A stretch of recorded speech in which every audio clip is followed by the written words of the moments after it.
90 ఏళ్ళు వచ్చినా కూడా వాళ్ళకు షుగర్ బీపీలు లేవు, వాళ్ళకు వెంట్రుకలు నల్లబడకుండా కనీసం పళ్ళు కూడా మరి ఊడిపోకుండా ఉన్నటువంటి చాలామంది ఉన్నారు. కానీ మనం ఇప్పుడు ఉన్నటువంటి వాళ్ళందరం కూడా ఎట్లా అంటే, నేను కంపారిజన్ కొంతమంది చేస్తారు, బ్రాయిలర్ కోళ్ళను ఊరు కోళ్ళను మనం కంపేర్ చేసినట్టయితే ఊర్లో పెంచే కోళ్ళను ఏం చేస్తాం, మనం వదిలేస్తే అది బయట తిరుక్కుంటూ తింటుంది, అంటే దానికి యాక్టివ్గా ఉంటుంది. అదే బ్రాయిలర్ కోడి అయితే అదే ఒక జాలిలో పెట్టేస్తాము, దానికి ఫుడ్ వేస్తాము, అది తినడము, అది పడుకోవడం, దానికి ఎక్సర్సైజ్ అంటూ ఏమీ ఉండదు. ఇప్పుడు మనం ఊరు కోడి తింటే మనకు ఆరోగ్యానికి మంచిది, అదే బ్రాయిలర్ కోడి తింటే మనం ఆరోగ్యం పొడగొట్టుకున్న వాళ్ళం అవుతాం.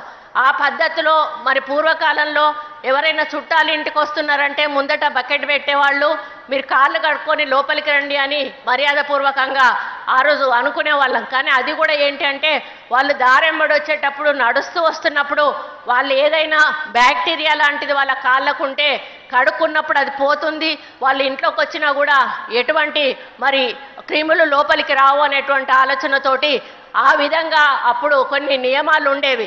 కానీ ఈరోజు మనం ఏం చేస్తామంటే, రాగానే చేతులు కడుక్కోవడం కాళ్ళు కడుక్కోవడం ఉండదు, అన్నం పెట్టుకోవడం ఒక స్పూన్ పెట్టుకొని తినేయడం, ఇటువంటి అలవాట్ల వల్ల మనకు తెలియకుండానే మనం ఎన్నో రకాల అనారోగ్యాలకు కూడా గురవుతూ ఉన్నాము. ముఖ్యంగా ఈ యొక్క ప్లాస్టిక్ అనేది వందల సంవత్సరాలైనా కూడా అది భూమిలో కలిసిపోదు. అది కేవలం భూమిలో కలిసిపోకుండా అట్లా ఉండడమే కాదు, అది భూమిలో ఉన్నటువంటి నీటిని కాలుష్యం చేస్తుంది. మరి అదేవిధంగా మనకు నిల్వ ఉన్నటువంటి జలాల్లో వేస్తే అవి కూడా కాలుష్యం అయిపోతాయి. మరి అదేవిధంగా మనకేమన్నా డ్రైనేజ్ వ్యవస్థ ఉంటే వాటికి కూడా అడ్డం పడి మనకు బయటికి వరదలు వచ్చేటువంటి అవకాశం ఉంటుంది.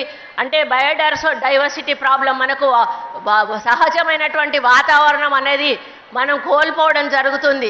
దీనివల్ల మనమందరం కూడా బాధపడేటువంటి పరిస్థితి వస్తుంది. కాబట్టి ఇవన్నీ కూడా ఇంత వివరంగా చెప్పడానికి కారణం ఏంటంటే, ఈరోజు మనం కానీ జాగ్రత్తలు తీసుకోకపోతే మన భవిష్యత్తు తరాల పిల్లలు ఇంకా కూడా అనారోగ్యాల పాలయ్యేటువంటి అవకాశం ఉంటుంది. కాబట్టి మహిళలు గతంలో లాగా వంటింటికి పరిమితంగా లేరు. ఈరోజు మన రేవంత్ అన్న వచ్చినాక మరి మీ అందరికీ కూడా ఎన్నో సంక్షేమ పథకాలు అందిస్తూ మరి మహిళలను ముందుకు తీసుకెళ్తా ఉన్నారు. మరి ఇప్పుడే బయట బస్సులు కూడా ప్రభాకర్ అన్న మీకు ఇచ్చాడు. ఎందుకు అంటే, మహిళలే ఈరోజు వ్యాపారం చేసుకోవాలి, మరి సోలార్ విద్యుత్ మీకే ఇస్తూ ఉన్నారు, అది కూడా ఒక బిజినెసే, ఎందుకంటే మహిళలే ఆ బిజినెస్ చేయాలి. ఇండ్లు కూడా మీ పేరు మీదనే ఇస్తూ ఉన్నారు. ఎందుకు అనంటే, మహిళలైతేనే సంసారాన్ని చక్కదిద్దగలుగుతారు అనేటువంటి ఒక నమ్మకంతో, పిల్లల బాధ్యత కూడా తీసుకోగలుగుతారు అన్నటువంటి నమ్మకంతో ఈరోజు ఏది చేసినా కూడా మన ప్రభుత్వం మహిళల పేరు మీదనే చేస్తూ ఉంది. 200 యూనిట్ల విద్యుత్ కూడా ఈరోజు ఉచితంగా ఇస్తూ ఉంది. బస్సు కూడా మీరు ఫ్రీగా ఈరోజు ఎక్కడికంటే అక్కడికి బస్సులో వెళ్ళగలుగుతున్నారు. మరి ఈ బస్సు ఫ్రీ బస్సు పెట్టిన దగ్గర నుంచి మా దేవాలయాల ఇన్కము 170 కోట్ల రూపాయలు ఈరోజు పెరిగింది అంటే దాంట్లో మహిళలకు ఎంత లాభం జరిగిందో ఒకసారి ఆలోచించండి. అంతేకాకుండా గ్రామీణ ప్రాంతంలో ఉన్నట్టు మహిళలు ఎంత అనారోగ్యం వచ్చినా కూడా మా ఊర్లలో ఉన్న వాళ్ళు పట్టణానికి పోవడానికి పైసలు లేక మరి చూయించుకునే వాళ్ళు కాదు. ఇప్పుడు అట్లా కాదు, ఒక 2-3 కలుస్తూ ఉన్నారు. హైదరాబాద్ వరకు కూడా వచ్చి ఉస్మానియా మన గాంధీ హాస్పిటల్ అట్లాంటి వాటిలలో పరీక్షలు చేయించుకొని అవసరమైతే అక్కడే ఉండి ఆపరేషన్లు చేయించుకొని ఈరోజు ఇంటికి వెళ్తూ ఉన్నారు. ఎందుకంటే హాస్పిటళ్లలో ఫ్రీగా ఫుడ్ ఉంటుంది, మరి మీరు బెడ్ ఉంటుంది, అదే ఫ్రీగా సర్వీస్ చేస్తారు.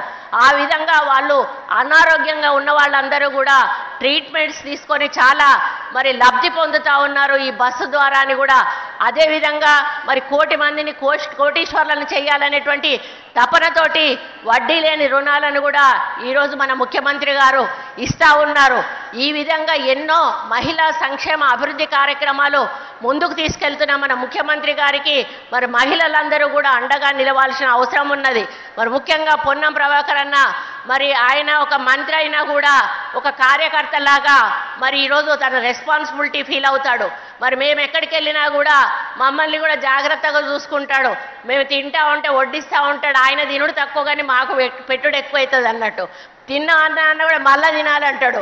ఇప్పుడు నేను వచ్చేటప్పుడు కూడా అక్కడ ఆగితే తిన్నావాక మళ్ళీ తింటావా అని అంటాడు. తినొచ్చిన అన్న అంటే 4 సార్లు అడిగిండు. తిన్నా అన్నాకనే నన్ను ఇక్కడికి తీసుకొని వచ్చిండు. అంటే ఎదుటి వాళ్ళ కడుపు